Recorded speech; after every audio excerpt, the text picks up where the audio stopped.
Okay, so we're making chocolate chip cookies.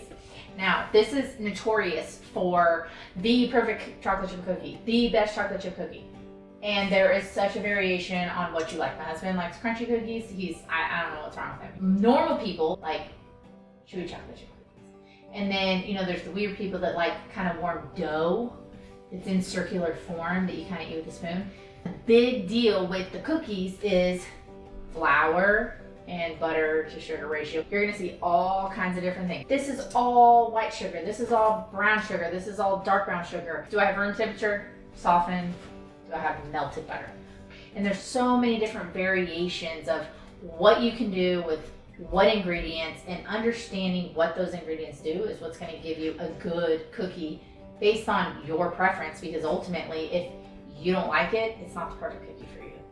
So the big thing about this recipe has weighted measurements, which allows me to create a consistent cookie every time. So I can add chocolate chips, I can add, toffee, I can add pretzels, I can do a kitchen sink spin-off, I can do all these different ingredients in it, and I still have that consistent cookie dough, which allows me to create a good cookie every time.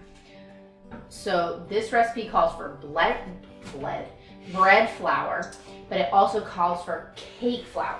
Now, cake flour is extremely expensive, and it's just all-purpose flour with cornstarch in it. So you can make it at home. Yeah. With all-purpose flour, you can make self-rising flour. With all-purpose flour, you can make cake flour. Bread flour is completely different. That has a higher gluten content, the protein levels are higher. You're gonna need more moisture in a bread flour. I'm gonna go ahead and measure out my dry ingredients.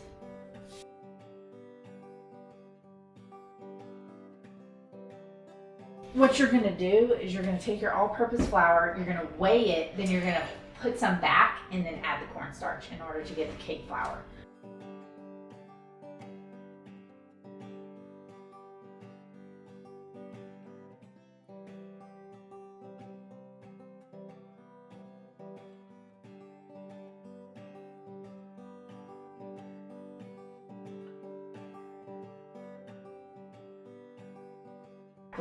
All right, so there's all these recipes, and they're gonna tell you don't like fling, like what I tell my kids when they're baking. I'm like, don't get so aggressive and start flinging the crap all over the place. Don't do that. So this recipe wants you to do 8 ounces of sugar and 10 ounces of light brown sugar. So the difference between light brown sugar and dark brown sugar is how much molasses you put in it. So what I'm gonna do is my total amount of sugar is 18 ounces. So I'm gonna just add, I don't know, some until it makes me happy.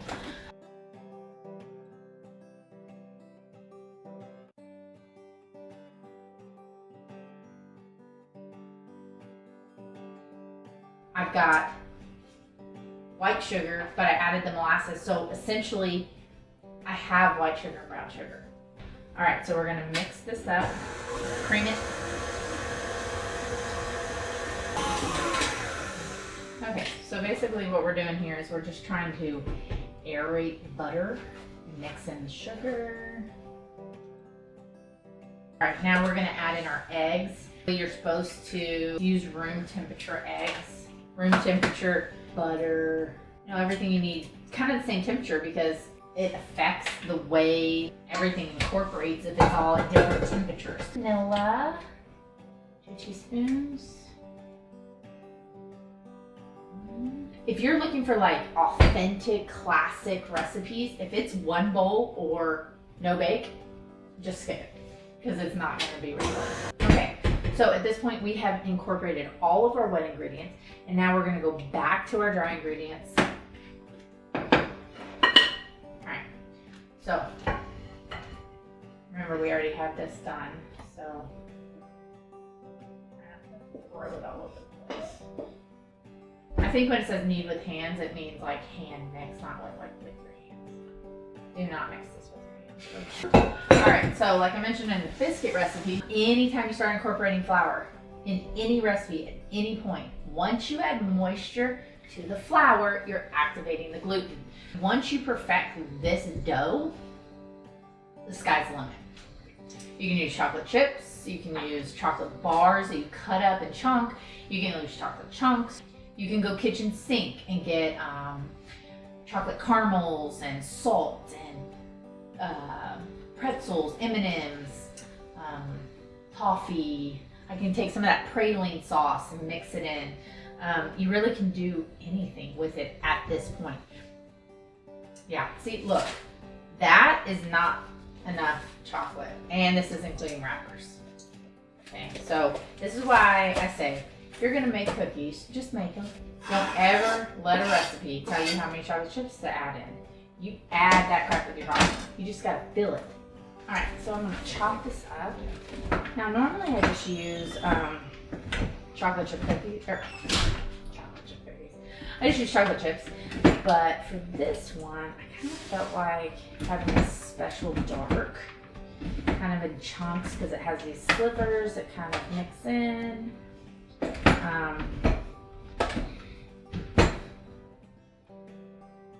All right, so what we're gonna do now is we want our cookie dough to rest.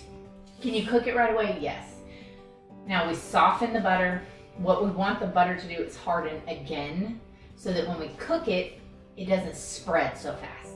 So if you use melted butter, your cookie is gonna spread out and it's gonna get crispy really quick. If you use softened butter and then refrigerate the butter is going to melt slower in the oven, and you're gonna have a different shape and consistency of a cookie, because it's gonna be a little taller, less thin and crispy. So if you want kind of a thick, chewy cookie, it helps to have your dough cold.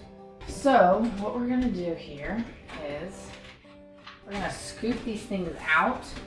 This is where you have to make a decision. Do you want an ice cream scoop cookie, a melon scooper, or something? There's this, and there's this. This is the choices I have. I'm gonna use this one. I think the recipe calls for one this size.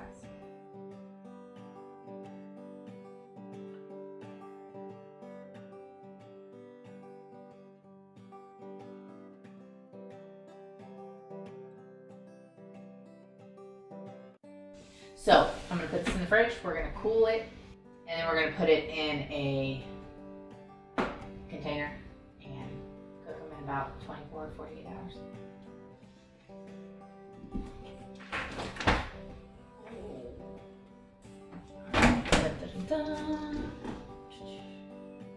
So we've let this sit. I mean, you can really let it sit a couple days.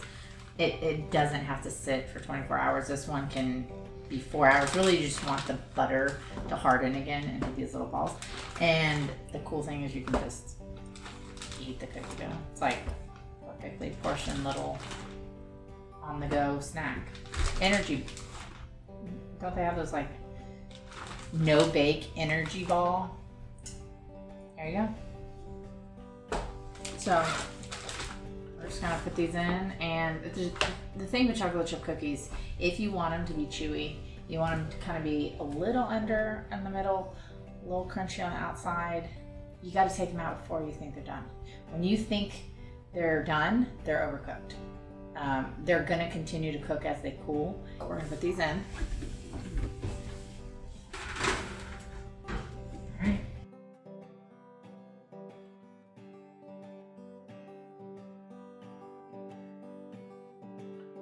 So technically these are a little more than I wanted. I sat down and got distracted. And you still see a little bit of lightness in the center here. They're gonna be a little more cooked than I prefer.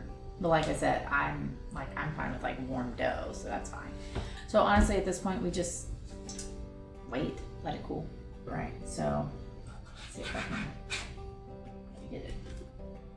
Yeah, these are gonna be cooked more than I would like, which is okay, because then I won't eat them all. But I mean, they're still gonna be good, so. Right. I don't know if there's science to that or not, but my grandpa swears by it, so I just do it. So I think part of the problem is I didn't incorporate it really fully. So this bottom portion is a lot, doughy. Dowry? Like a dowry? Yeah. Like when you get married? Yeah. Okay. And I don't know what it is about flour. I like to get it all over my shirt. I like to get it on my phone and a little bit on the floor. Just kind of. You're wanting a bit.